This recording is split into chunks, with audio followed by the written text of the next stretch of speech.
न तस्मै श्री गुरवे नमः। नमो विष्णुपदाय कृष्णपृष्ठाय भूतले श्रीमते भक्तिवेदांत स्वामिने इति नामिने। नमस्ते सारस्वती देवे गौरवाणी प्रचारिणे निर्विशेषा शून्यवादी पाश्चात्यदेशतारिणे वंशाकल्पतरुभ्यश्च कृपा सिन्धुभ्येव च पतितानां पावनेभ्यो वैष्णवेभ्यो नमो नमः। जय श्री कृष्ण चैतन्य प्रभु नित्यानंद श्री अद्वैत गदाधर शिवासादि श्री गौर भक्त वृंद। हरे कृष्ण कृष्ण कृष्ण हरे हरे, हरे राम राम राम हरे हरे। मुखम करोति वाचालं पंगुलं हयते गिरिं यत्कृपातमहं वन्दे परमानंद माधव। गुरुदिनतारिणं श्री चैतन्य ईश्वरं नम। ओम विष्णु पादाय कृष्ण पृष्ठाय भूतले श्रीमते जयपताका। आज आम मैंने श्रवण करवा भगवद गीता नवम अध्याय 4 नंबर श्लोक। तो भगवान ये अध्याय गुह्यतम ज्ञान कथा कहते। से कहते से कि भाव सर्वत्र विद्यमान अछंती। मया ततम इदम सर्वम जगत अव्यक्त मूर्तिना मत्स्थानि सर्वभूतानि न च अहं तेषु अवस्थिता। এর অনুবাদ হচ্ছে এই সমস্ত জগৎ মোর অব্যক্ত মূর্তিরে ମୋ ଦ୍ୱାରା ପରିବ୍ୟାପ୍ତ ହୋଇଛନ୍ତି। ସମସ୍ତ ଜୀବ ମୋ ଠାରେ ଅଛନ୍ତି କିନ୍ତୁ ମୁଁ ସେମାନଙ୍କ ଠାରେ ନାହିଁ। এটা ଗୋଟେ ଅତ୍ୟନ୍ତ ଗୁରୁତ୍ୱପୂର୍ଣ୍ଣ ଶ୍ଲୋକ ଯେ ଭଗବାନ କହୁଛନ୍ତି ମୋର ଅବ୍ୟକ୍ତ ମୂର୍ତ୍ତି। ମାନେ ଭଗବାନ ହଉଛନ୍ତି ବ୍ୟକ୍ତ ସାକାର କୃଷ୍ଣ, କିନ୍ତୁ ତାଙ୍କର ଗୋଟେ ନିରାକାର ବା ଅବ୍ୟକ୍ତ ସ୍ୱରୂପ ରହିଛି, ଯୋଉ ସ୍ୱରୂପର ମାଧ୍ୟମରେ ସେ ସମସ୍ତ ବ୍ରହ୍ମାଣ୍ଡକୁ ପରିବ୍ୟାପ୍ତ କରି ରହିଛନ୍ତି। ଅର୍ଥାତ୍ ତାଙ୍କର ସେଇ ଅବ୍ୟକ୍ତ ସ୍ୱରୂପରେ, ହଁ, ଅବ୍ୟକ୍ତ ସ୍ୱରୂପରେ ସାରା ଭିତରେ ବ୍ରହ୍ମାଣ୍ଡଟା ରହିଛି। ମୟା ତତମ, ତତ୍ତ ମାନେ ବ୍ୟାପ୍ତ, ତତ୍ତ ମାନେ ବ୍ୟାପ୍ତ। ମୋ ଦ୍ୱାରା ମୟା ତତମ ଇଦମ ସର୍ବମ ଜଗତ, ଏ ସମସ୍ତ ଜଗତଟା ମୋ ଦ୍ୱାରା ପରିବ୍ୟାପ୍ତ ହେଇଛି। ତମ ଦ୍ୱାରା, ହଁ, କେମିତିକା ପରିବ୍ୟାପ୍ତ ହେଲା? ତମେ ତ ଛିଡା ହେଇଛ ଗୋଟେ ଜାଗାରେ, ଜଗତ ତ ବିରାଟ ବଡ। ହଁ, ନା ମୋର ଆଉ ଗୋଟେ ଅବ୍ୟକ୍ତ ରୂପ ରହିଛି। ମତ ସ୍ଥାନେ ସର୍ବଭୂତାନି, ସମସ୍ତ ଜୀବ ତାର ମଧ୍ୟରେ ଅବସ୍ଥାନ କରୁଛନ୍ତି। ଜୀବ ମାନେ ମୋର ମଧ୍ୟରେ ଅଛନ୍ତି, ମୁଁ ଜୀବ ମାନଙ୍କ ଭିତରେ ନାହିଁ।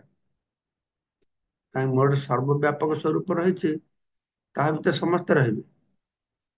ଜୀବ ତ ସର୍ବବ୍ୟାପକ ନୁହଁ ନା, ତା ଭିତରେ ସମସ୍ତେ ରହିବେ କେମିତି? ତ ଭଗବାନଙ୍କ ମଧ୍ୟରେ ଜୀବ ରହିଛି, ଜୀବର ଭିତରେ ଭଗବାନ ନାହିଁ, କିନ୍ତୁ ଜୀବର ହୃଦୟରେ ଭଗବାନ ଅଛନ୍ତି। ହଁ? এই ସମସ୍ତ ଜଗତ ମୋର ଅବ୍ୟକ୍ତ ମୂର୍ତ୍ତିରେ ମୋ ଦ୍ୱାରା ପରିବ୍ୟାପ୍ତ ହୋଇଛି। ସମସ୍ତ ଜୀବ ମୋ ଠାରେ ଅଛନ୍ତି, କିନ୍ତୁ ମୁଁ ସେମାନଙ୍କ ଠାରେ ନାହିଁ। ପ୍ରଭୁପାଦ ତାତ୍ପର୍ଯ୍ୟ କହୁଛନ୍ତି ସ୍ଥୂଳ ଭୌତିକ ଇନ୍ଦ୍ରିୟ ସାହାଯ୍ୟରେ କେହି ଭଗବାନଙ୍କୁ ଦେଖିପାରିବେ ନାହିଁ। ସ୍ଥୂଳ ଭୌତିକ ଇନ୍ଦ୍ରିୟ ସେ ଭଗବାନ ସର୍ବତ୍ର ବିଦ୍ୟମାନ। ଭୌତିକ ଇନ୍ଦ୍ରିୟ ତ ସେ ତ ଇନ୍ଦ୍ରିୟ ଗ୍ରାହ୍ୟ ନୁହନ୍ତି, ତାଙ୍କ ନାଁ ହଉଛି କଣ? ହଁ, ଅଧକ୍ଷଜ। ସେ ଇନ୍ଦ୍ରିୟ ଗ୍ରାହ୍ୟ ନୁହନ୍ତି, ଜଡ ଇନ୍ଦ୍ରିୟ। ହଁ, ଜଡ ଇନ୍ଦ୍ରିୟ ମଧ୍ୟରେ ମାଧ୍ୟମରେ ଭଗବାନ ସର୍ବତ୍ର ବିଦ୍ୟମାନ ଥିଲେ ବି ଦେଖିପାରିବେ ନାହିଁ। ଆରେ ଭଗବାନଙ୍କୁ ଦେଖିବା ତ ଦୂରରେ ଥାଉ, ଗୋଟେ କାଠ, କାଠ ଭିତରେ ତ ଅଗ୍ନି ରହିଛି ଅଲରେଡି। ଆମେ କଣ ଦେଖିପାରୁଛେ? ଅଗ୍ନି କି ଦେଖିପାରୁଛେ? ଦେଖିପାରୁନୁ। ଠିକ ସେଇଭଳିଆ। ହଁ। କୁହାଯାଉଛି ଯେ ଭୌତିକ ଇନ୍ଦ୍ରିୟ ମାନଙ୍କ ସାହାଯ୍ୟରେ ଭଗବାନ ଶ୍ରୀକୃଷ୍ଣଙ୍କ ନାମ ଯଶ ଲୀଳାତି ହଁ ବୁଝା ଯାଇ ପାରିବ ନାହିଁ। ନ ଗ୍ରାହ୍ୟମ ଇନ୍ଦ୍ରିୟ ସେବନ୍ମୁଖ ଜହାଦୁ ସ୍ୱୟଂ ଏବ ସ୍ଫୁରତ୍ୟାତ୍। ଅତः ଶ୍ରୀକୃଷ୍ଣ ନାମାଦି ନ ଗ୍ରାହ୍ୟମ ଇନ୍ଦ୍ରିୟ। ଏଇ କୃଷ୍ଣଙ୍କ ରୂପ ଲୀଳା ନାମ, ହଁ, ଏସବୁ ଇନ୍ଦ୍ରିୟର ଗ୍ରହଣ ଯୋଗ୍ୟ ନୁହଁ। ଏଇ ଜଡ ଇନ୍ଦ୍ରିୟ ଦେଇକି ଚିନ୍ମୟ ବସ୍ତୁ ଦେଖିପାରିବାନି। ଜଡ ଇନ୍ଦ୍ରିୟ ଦେଇକି ଚିନ୍ମୟ ବସ୍ତୁ ଆମେ ଆମେ ମଣିଷ ରୂପରେ ଆମ ସେଟା ଏମିତି ତିଆରି ହେଇଛି।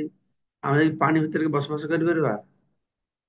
କିନ୍ତୁ ମାଛ ମାନେ ରହିପାରିବେ, ତାଙ୍କର ଏମିତି ତିଆରି ହେଇଛି। ଠିକ ସେଇଭଳିଆ ଆମର ଏଇ ଇନ୍ଦ୍ରିୟ ଦେଇକି ଜଡ ଜଗତରେ ସବୁ କିଛି କରିପାରୁନେ। ଆଉ ଭଗବାନ କୃଷ୍ଣଙ୍କୁ କେମିତି ବୁଝିବା? କିନ୍ତୁ ଭଗବାନ ଯଦି କୃପା କରିବେ ସ୍ଵୟଂ ଏବଂ ସ୍ଫୁରତ୍ୟାତ୍। ସେ ନିଜକୁ ସ୍ଵୟଂ ପ୍ରକାଶିତ କରିବେ ସ୍ୱଇଚ୍ଛାରେ। ଯୋଉ ବ୍ୟକ୍ତି ଉପଯୁକ୍ତ ଗୁରୁଙ୍କ ଅଧୀନରେ ରହିକି ଶୁଦ୍ଧ ଭକ୍ତି ନିଯୁକ୍ତ ଅଛି, ତାଙ୍କରି ପାଖରେ ସେ ପରିସ୍ଫୁଟ।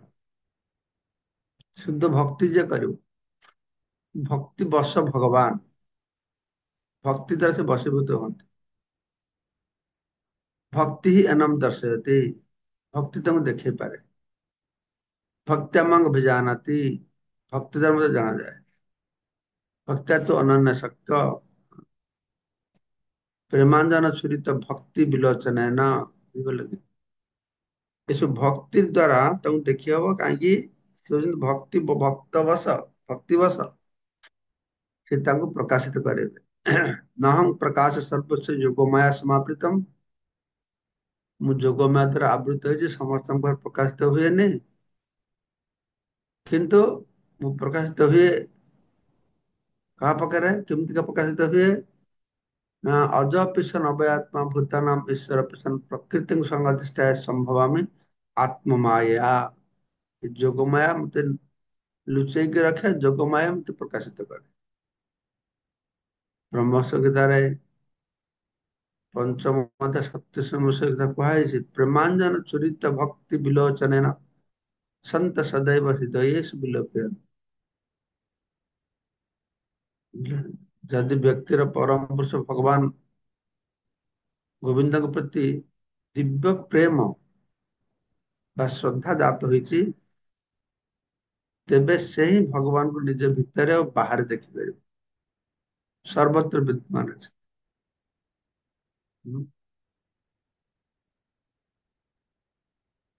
ଯେତେବେଳେ ଚକ୍ଷୁ ପ୍ରେମ ଭକ୍ତିର ଅଞ୍ଜନ ଦ୍ୱାରା ରଞ୍ଜିତ ହବ, ସେତେବେଳେ ସେ ଦେଖିପାରିବ। ତ ଆମେ ତ ସେଭଳିଆ ସେ ସ୍ତରରେ ନାହିଁ। ସେଥିପାଇଁ ଆମ ମାନଙ୍କ ପାଇଁ ଭଗବାନ କଣ କରୁଛନ୍ତି? ତାଙ୍କର ସେ ସାକାର ସ୍ୱରୂପଟି ପ୍ରକାଶ କରିଛନ୍ତି। ତାର ମୂଳ ସ୍ୱରୂପ ଯୋଉଟା କୃଷ୍ଣଙ୍କର, କୃଷ୍ଣରେ ଯତ ଲୀଳା, ତାର ମଧ୍ୟ ନରଲୀଳା, ନରବପ ତାହାର ସ୍ୱରୂପ। ଏଟା କୁହାଯାଉଛି ଶାସ୍ତ୍ରରେ।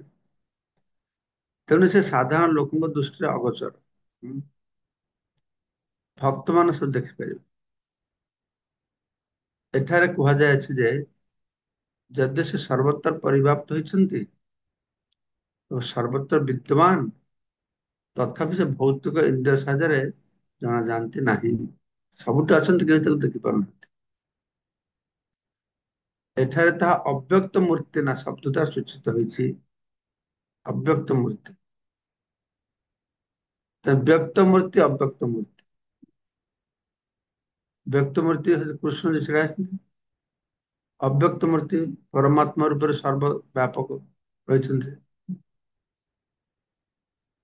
ଯଦିଓ ଆମେ ତାକୁ ଦେଖିପାରୁନାହୁଁ, ତଥାପି ସମସ୍ତେ ତାଙ୍କଠାରେ ହିଁ ଆଶ୍ରିତ। ସମସ୍ତ ଜୀବଭୂତ ମହାଭୂତ ସମସ୍ତେ ହିଁ ଭଗବାନଙ୍କର ଆଶ୍ରିତ।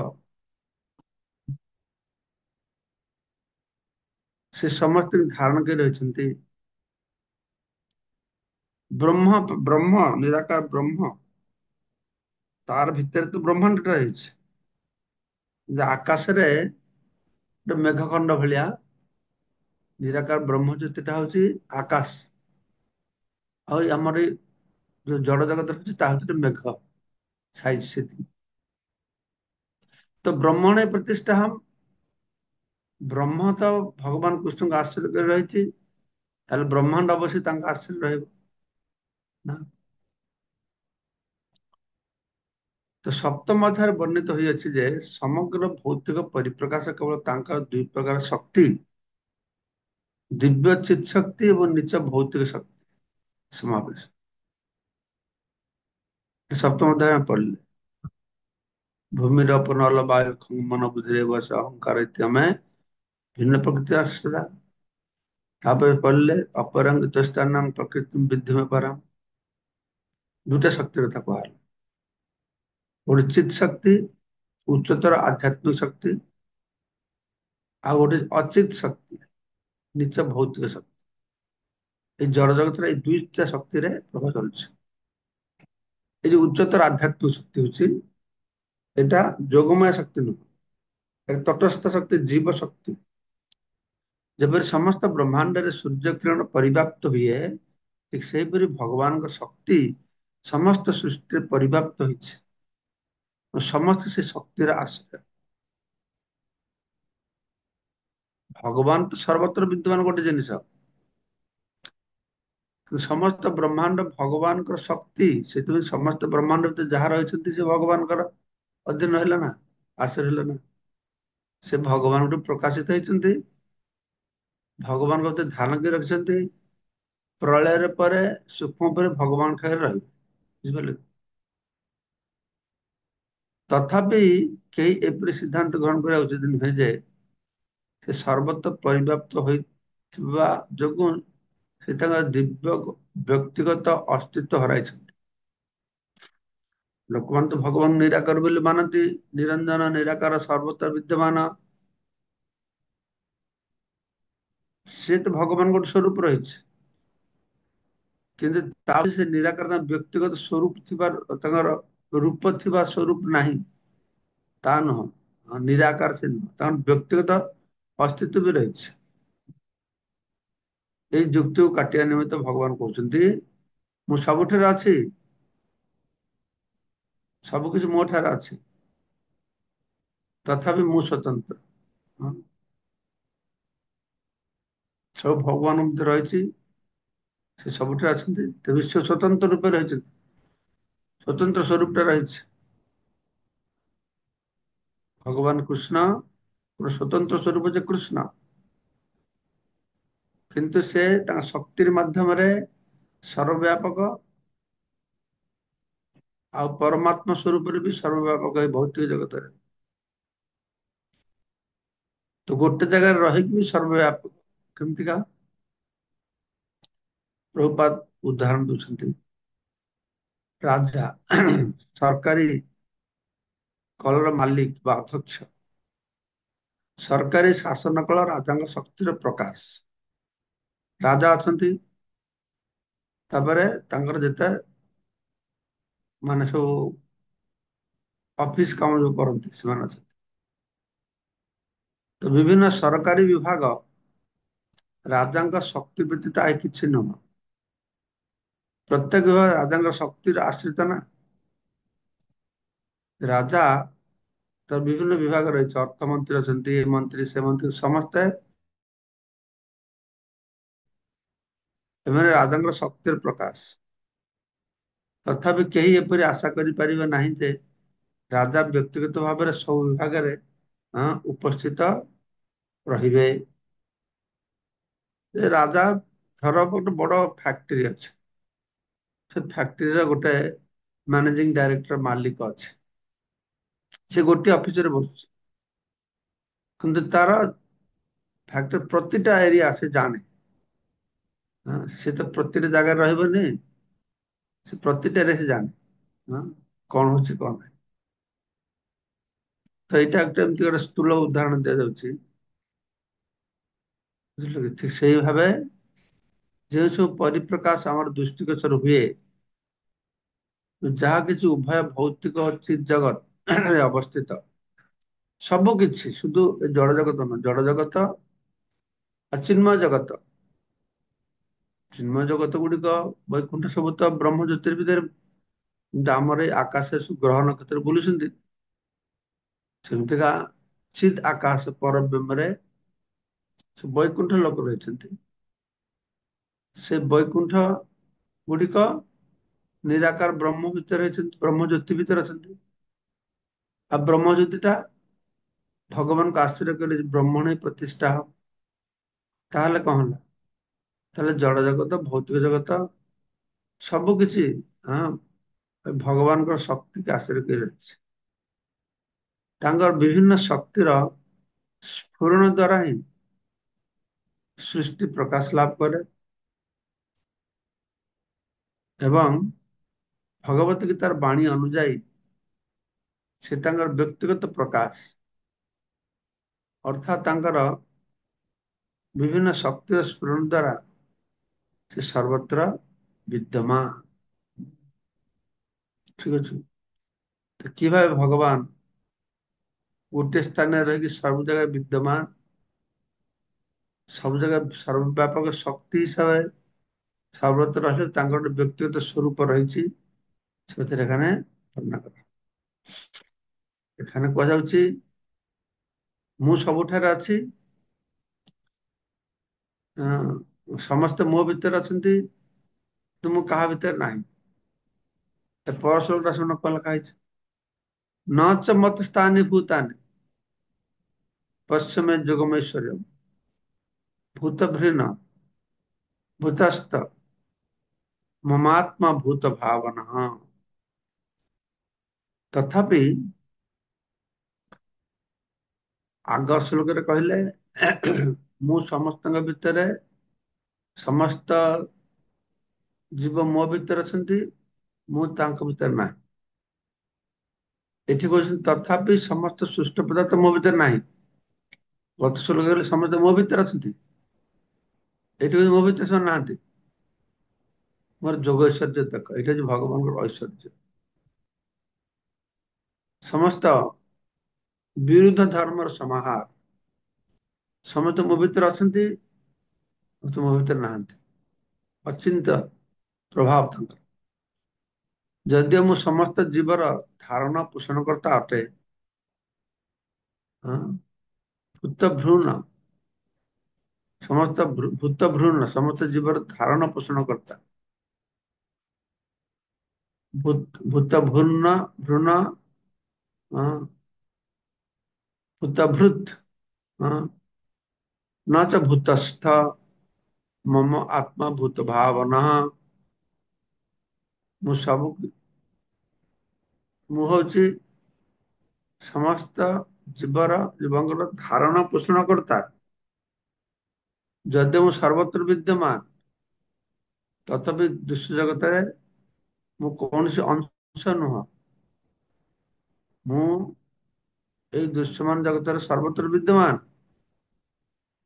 କିନ୍ତୁ ମୁଁ ଏହାର ସଙ୍ଗେ ମୋର କିଛି ସମ୍ପର୍କ ନାହିଁ। ମୋର ଆତ୍ମା ହଉଛି ସମସ୍ତ ସୃଷ୍ଟିର ମୂଳ, ଭୂତ ଭାବନା, ଭୂତସ୍ଥ ଭୂତ ଭାବନ, ନ ଚ ଭୂତସ୍ଥ, ନ ଚ ଭୂତସ୍ଥ, ଭୂତସ୍ଥ ମାନେ ଦୃଶ୍ୟମାନ ଜଗତର ଭିତରେ ମୁଁ ନାହିଁ। ଆଗ ଶ୍ଲୋକରେ କହିଲେ ମୋ ଭିତରେ ସବୁ ଅଛି,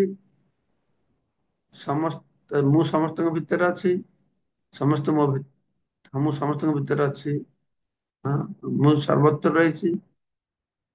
ଆଗ ଶ୍ଲୋକରେ ଭଗବାନ କୃଷ୍ଣ ସେଟା କହିଲେ ଯେ ସମସ୍ତେ ମୋ ମଧ୍ୟରେ ଅଛନ୍ତି, ମୁଁ କିନ୍ତୁ ତାଙ୍କ ଭିତରେ ନାହିଁ। ଆଜି ଶ୍ଲୋକରେ କହୁଛନ୍ତି ଯେ ସମସ୍ତ ସୃଷ୍ଟ ମୋ ଠାରେ ନାହାନ୍ତି। ଐଶ୍ୱର୍ଯ୍ୟ ଦେଖ,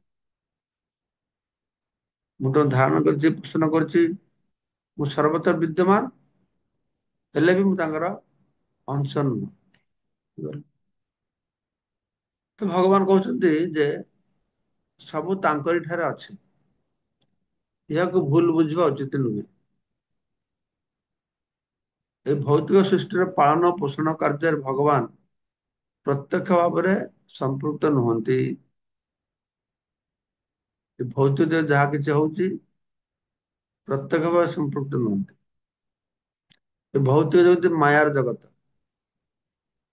ମାୟା ଭଗବାନଙ୍କୁ ସ୍ପର୍ଶ କରିପାରେ, କିନ୍ତୁ ପରୋକ୍ଷ ଭାବରେ ସେଇ ଜଗତକୁ ସୃଷ୍ଟି କରୁଛନ୍ତି, ପ୍ରଳୟ କରୁଛନ୍ତି, ଧାରଣ କରି ରଖିଛନ୍ତି। ଆମେ ବେଳେ ବେଳେ ଦେଖୁ ଏକ ଆଟଲାସ ଚିତ୍ର, ଯାହା ନିଜ କାନ୍ଧ ଉପରେ ଗ୍ଲୋବକୁ ଧରି ରଖିଛି, ଗୋଟେ ଫଟୋ ଥାଏ। ଏ ବିରାଟ ପୃଥିବୀକୁ ଧରି ସେ ଖୁବ୍ କ୍ଳାନ୍ତ ହେଇ ପଡିଲା ଭଳି ଜଣା ପଡେ। ତା ଶକ୍ତି ଦିଏ, ମସଲ୍ସ ଦିଏ, ଉଠେଇ ଫଟୋ ଥାଏ। ଏ ଆଟଲାସ ଗ୍ଲୋବକୁ ଯେବେ ଧରିଛି, ଆଟଲାସ ତା ଗ୍ଲୋବକୁ ଧରିଛି, କୃଷ୍ଣ ଏଇ ବ୍ରହ୍ମାଣ୍ଡକୁ ସେପରି ଧରି ନାହାନ୍ତି। କୃଷ୍ଣ ଯେ କାନ୍ଧ ଉପରେ ଧରିକି ରଖିଛନ୍ତି ସେଭଳିଆ ନୁହଁ। ତେଣୁ ଏଇ ଚିତ୍ରକୁ କୃଷ୍ଣଙ୍କର ସୃଷ୍ଟ ବ୍ରହ୍ମାଣ୍ଡକୁ ଧରିବା, ଧାରଣ କରିବା, ପୋଷଣ କରିବା ଉଚିତ ନୁହଁ। ଧାରଣ ପୋଷଣ କରିବା ଉଚିତ ନୁହଁ। ମାନେ କୃଷ୍ଣ କହୁଛନ୍ତି ମତେ, ମୁଁ ସବୁ ସବୁ ମୋର ଆଶରେ ମୁଁ ସବୁ ଧରିକି ରଖିଛି, ମାନେ କାନ୍ଧରେ ତୋଳିକି ବୋହିକି ରଖିଛନ୍ତି, ସେଇଭଳିଆ ବୁଝିଲେ ହବନି। ସେ କହୁଛନ୍ତି ଯେ ସବୁ କିଛି ତାଙ୍କ ଠାରେ ଅଛି, ତଥାପି ସେ ସ୍ୱତନ୍ତ୍ର, କାହାର ସହ ସମ୍ପୃକ୍ତ ନାହିଁ। ଏ ଆଟଲାସ ଗୋଲ ଗ୍ଲୋବ ଧରିବା ବାଲା ନିଜେ ଧରିଛି ସେଇଭଳିଆ। ଗ୍ରହ ଉପଗ୍ରହ ମାନ ଅନ୍ତରୀକ୍ଷରେ ଭାସି ବୁଲୁଛନ୍ତି। ଏ ଅନ୍ତରିକ୍ଷ ଭଗବାନଙ୍କର ଶକ୍ତି ଅଟେ, କିନ୍ତୁ ସେ ଅନ୍ତରିକ୍ଷ ଠାରୁ ଭିନ୍ନ ଅଟନ୍ତି। ସେ ସ୍ୱତନ୍ତ୍ର ଭାବରେ ଅବସ୍ଥିତ। ସେଥିପାଇଁ ଭଗବାନ କହୁଛନ୍ତି, ଯଦିଓ ସେମାନେ ମୋର ଅଚିନ୍ତ୍ୟ ଶକ୍ତିରେ ଅବସ୍ଥିତ, ତଥାପି ଭଗବାନ ବିଷୟରେ ମୁଁ ସେମାନଙ୍କ ଠାରୁ ସ୍ୱତନ୍ତ୍ର। ଏହା ହଉଛି ଭଗବାନଙ୍କର ଅଚିନ୍ତ୍ୟ ଐଶ୍ୱର୍ଯ୍ୟ।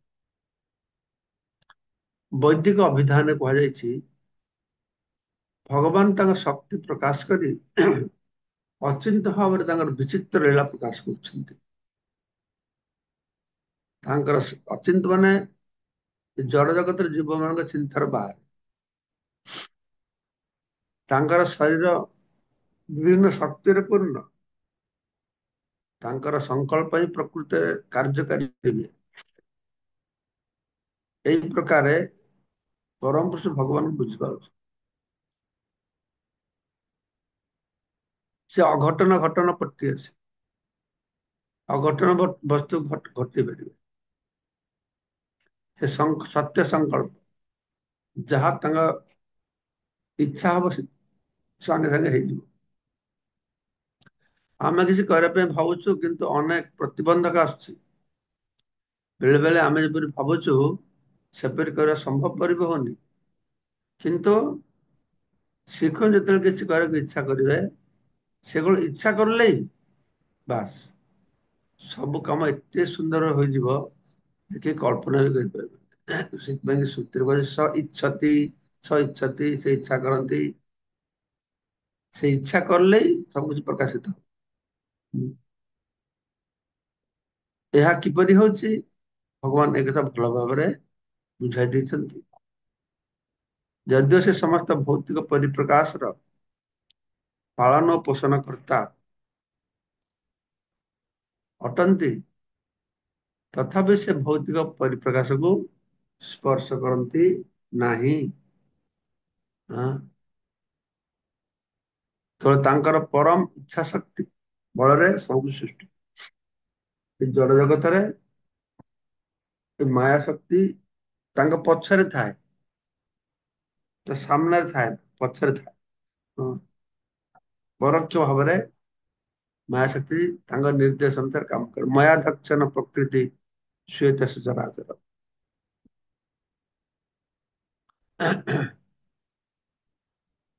ତ ଭୌତିକ ପରିପ୍ରକାଶର ପାଳନ ପୋଷଣ କର୍ତ୍ତା ଭଗବାନ, ଯଦିଓ ସେ ପାଳନ ପୋଷଣ କର୍ତ୍ତା, ତଥାପି ସେ ଭୌତିକ ପ୍ରକାଶକୁ ସ୍ପର୍ଶ କରନ୍ତି ନାହିଁ।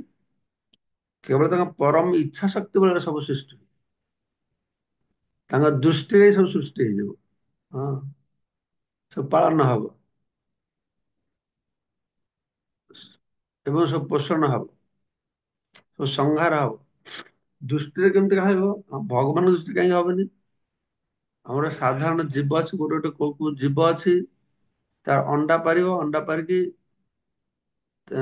ଦୃଷ୍ଟିର ମାଧ୍ୟମରେ ତା ଭିତରେ ସେ ତା ସନ୍ତାନ ସୃଷ୍ଟି ହବ, ଅଣ୍ଡା ଫଟେଇବ ନା। ସେ ଯଦି ଗୋଟେ ସାଧାରଣ ଚଢେଇ ପକ୍ଷୀ କରିପାରେ, ହଁ, ଭଗବାନ କେତେ ଶକ୍ତି, ସେ ତ ଚିନ୍ମୟ ସ୍ତରର କଥା। ହଁ, କେତେ ଅଦ୍ଭୁତ ଅଦ୍ଭୁତ ଆଶ୍ଚର୍ଯ୍ୟ, ଅତି ଆଶ୍ଚର୍ଯ୍ୟ କଥା କରିପାରିବେ।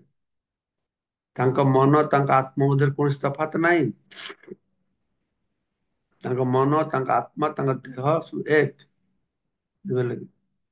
ଏବେ ଆମର ଭୌତିକ ମନ ଆତ୍ମ ଭିତରେ ତଫାତ ଅଛି, ସେପରି ତଫାତ ଭଗବାନ ଠାରେ ନାହିଁ, କାରଣ ସେ ପରମାତ୍ମା। ଏକ ସଙ୍ଗରେ ଭଗବାନ ପ୍ରତ୍ୟେକ ପଦାର୍ଥରେ ଅଛନ୍ତି, ତଥାପି ସାଧାରଣ ଲୋକ ବୁଝିପାରେ ନାହିଁ ସେ କିପରି ବ୍ୟକ୍ତିଗତ ଭାବରେ ବିଦ୍ୟମାନ ଅଛନ୍ତି। ସେ ଭୌତିକ ପ୍ରକାଶରୁ ଭିନ୍ନ ଅଟନ୍ତି, ତଥାପି ସବୁକିଛି ତାଙ୍କଠାରେ ଆଶ୍ରିତ। ଏହା ହଉଛି ଏଠାରେ କୁହାଯାଇଥାଏ ଯୋଗମ ଐଶ୍ୱର୍ଯ୍ୟମ୍, ଅର୍ଥାତ୍ ଏହା ପରମ ପୁରୁଷ ଭଗବାନଙ୍କର ଯୋଗ ଶକ୍ତି ଅଟେ। ଯେ ସେ ଭଗବାନ, ଆମେ ଜୀବ, କିନ୍ତୁ ସମସ୍ୟା ହଉଛି ଆମେ ଭଗବାନଙ୍କୁ ଆମ ଭଳି ବିଚାର କରୁଛେ। ସେଥିପାଇଁ ପ୍ରଶ୍ନ ଆସୁଛି, ଏଇଟା କେମିତିକା ସମ୍ଭବ ହେଲା? ଏଇଟା କେମିତି କରିପାରିବେ? 7 ବର୍ଷ ଛୁଆ ଏତେ ବଡ ପାହାଡ କେମିତି ଉଠେଇ ପାରିବ? ଏଇଟା ତାକୁ ବିଶ୍ୱାସ ନୁହଁ, ଅବିଶ୍ୱାସ ନା। ଭଗବାନଙ୍କ କ୍ଷେତ୍ରରେ ସବୁ କିଛି ବିଶ୍ୱାସ କରିବାକୁ ପଡିବ। କାହିଁକି ନା ତାଙ୍କ ପକ୍ଷରେ ସବୁ ସମ୍ଭବ। ହୁଁ। ସେ ଅଚିନ୍ତ୍ୟ, ଆମ ଭୌତିକ ମନ ଯଦି ଚିନ୍ତା କରିପାରିବନି, ତାର ଅତୀତ ସିଏ। ସେଥିପାଇଁ ଭଗବାନଙ୍କର କ୍ଷେତ୍ରରେ ଆମମାନଙ୍କୁ ବିଶ୍ୱାସ କରିବାକୁ ପଡିବ। କାଲି ଆମେ ଶୁଣିଲେ ବିଶ୍ୱାସ ଶ୍ରଦ୍ଧାଟା ଗୁରୁତ୍ୱପୂର୍ଣ୍ଣ ବିଷୟ। ଯେମିତି ଅଶ୍ରଦ୍ଧାନ ପୁରୁଷ ଧର୍ମଶେଷ ପରନ୍ତପ ଅପ୍ରାପ୍ୟମମ୍, କିଛି ନା ମୃତ୍ୟୁ ସଂସାର ବର୍ତ୍ତମାନ ପୁଣି ଫେରିବେ। ଅଶ୍ରଦ୍ଧା, ତା ଶ୍ରଦ୍ଧା ନାହିଁ, ଶାସ୍ତ୍ର ପ୍ରତି ଶ୍ରଦ୍ଧା ନାହିଁ, ବିଶ୍ୱାସ ନାହିଁ, ଅର୍ଥାତ୍ ସେମାନେ ଶାସ୍ତ୍ର ପଢିକି ଜ୍ଞାନ ଅର୍ଜନ ନ କରିକି ତାଙ୍କର ମନ ତାଙ୍କର ଇନ୍ଦ୍ରିୟ ଅନୁଭୂତିର ଜ୍ଞାନକୁ ବିଶ୍ୱାସ କରିବେ। ଇନ୍ଦ୍ରିୟ ଅନୁଭୂତି ଜନିତ ଯେ ଜ୍ଞାନ, ସେଟାକୁ ସେ ବିଶ୍ୱାସ କରିବେ। ଇନ୍ଦ୍ରିୟ ଦ୍ୱାରା ଅନୁଭୂତ ହବନି, ଏଟା ବିଶ୍ୱାସ କରିବେ। ଆମର ଇନ୍ଦ୍ରିୟ ତ ତ୍ରୁଟିପୂର୍ଣ୍ଣ, ତ୍ରୁଟିପୂର୍ଣ୍ଣ। ଆମେ ଖାଲି ଆଖିରେ ଦେଖିବା ଚନ୍ଦ୍ର ଗୋଟେ ଥାଳି ଭଳିଆ। ଆମର ଓଡିଶାରେ କୁହନ୍ତି ନା, ଯାହା ନ ଦେଖିବ ବେନି ନୟନେ ପରତେ ନ ଯିବ ଗୁରୁ ବଚନେ। ଯାହା ନିଜ ଆଖିରେ ନ ଦେଖିବ ଗୁରୁ କହିଲେ ବିଶ୍ୱାସ କରିବ, ଏଟା ଜଡ଼ ଜଗତର କଥା। କିନ୍ତୁ ଏଠି କହୁଛୁ କଣ, ତୁମ ଆଖି ନ ଦେଖିଲେ ବି ଗୁରୁ କହିଲେ ବିଶ୍ୱାସ କରିବ। କାହିଁକି ବିଶ୍ୱାସ କରିବ? ନା ଗୁରୁ ମନ କଥା କହୁନାହାନ୍ତି, ସେ ଶାସ୍ତ୍ର କଥା କହିବେ, ଶାସ୍ତ୍ର ବର୍ଣ୍ଣିତ କଥା କହିବେ। ଗୁରୁ ପରମ୍ପରାରେ ଯୋଉମାନେ ଭଗବାନଙ୍କୁ ଦେଖିଛନ୍ତି, ତାଙ୍କର ଜାଣନ୍ତି, ସେମାନେ ଯାହା କହିବେ ଗୁରୁଦେବ ସେଇଟା କହିବେ, ତାଙ୍କୁ ବିଶ୍ୱାସ କରିବାକୁ ପଡିବ। କହିବେ ନା ମୁଁ ଦେଖିବି, ମୁଁ ନଥିକିଲେ ବିଶ୍ୱାସ କରିବି କେମିତିକା? ପ୍ରପାତ କହୁଛନ୍ତି ବେଦ ମାତା, ହଁ, ବେଦ ମାତା, ବେଦରେ ଭଗବାନଙ୍କ ସମ୍ପର୍କରେ କୁହାଯାଇଛି, ଇଏ ହେଉଛି ଭଗବାନ। ତ ଗୁରୁ ଶାସ୍ତ୍ର ଯାହା କହିବେ ମାନିବାକୁ ପଡିବ। କାହିଁକି? ଆମେ କହିବା କାହିଁକି ହେଲା, କେମିତି ହେଲା? ପ୍ରଭୁ ଦଉଛନ୍ତି, ଗୋଟେ ଛୁଆ ତା ବାପ କିଏ କେମିତି ଜାଣିବ? ନା ମା କହିପାରିବ। ସେ ତାକୁ ପ୍ରଶ୍ନ କରେ, ନା କେମିତି ତୁ ମା ହେଲୁ, କଣ ହେଲୁ, ଏ ପ୍ରଶ୍ନ ପଚରାଯାଏ ନା ସେ ଗ୍ରହଣ କରେ? ମା କହୁଛି ବାବା, ବାସ୍ ସେଠି। ଠିକ ସେଇଭଳିଆ ବେଦ ମାତା, ଯାହାକୁ ଆମର ଗୁରୁଦେବ ଗ୍ରହଣ କରିଛନ୍ତି, ତାର ଭିତରେ ସେ ଯାହା କହୁଛନ୍ତି ଭଗବାନ ସମ୍ପର୍କରେ, ସେଟା ସତ୍ୟ।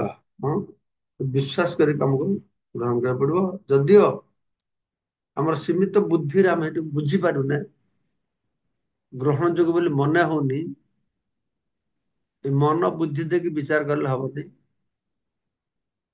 ଯେମିତିକା ଭଗବାନ କହିଛନ୍ତି ଠିକ ସେଇଭଳି ଆମକୁ ତାକୁ ଗ୍ରହଣ କରିବା ପାଇଁ।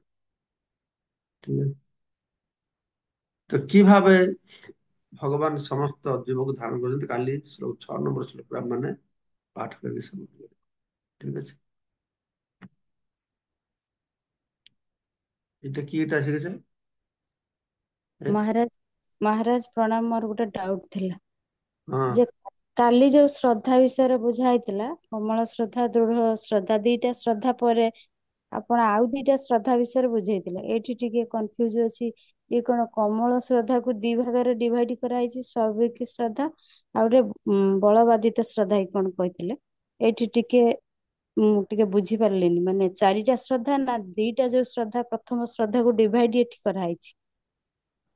ନା ନା, ପ୍ରଥମ ଶ୍ରଦ୍ଧାକୁ ଡିଭାଇଡ କରି କରାହେଇନି।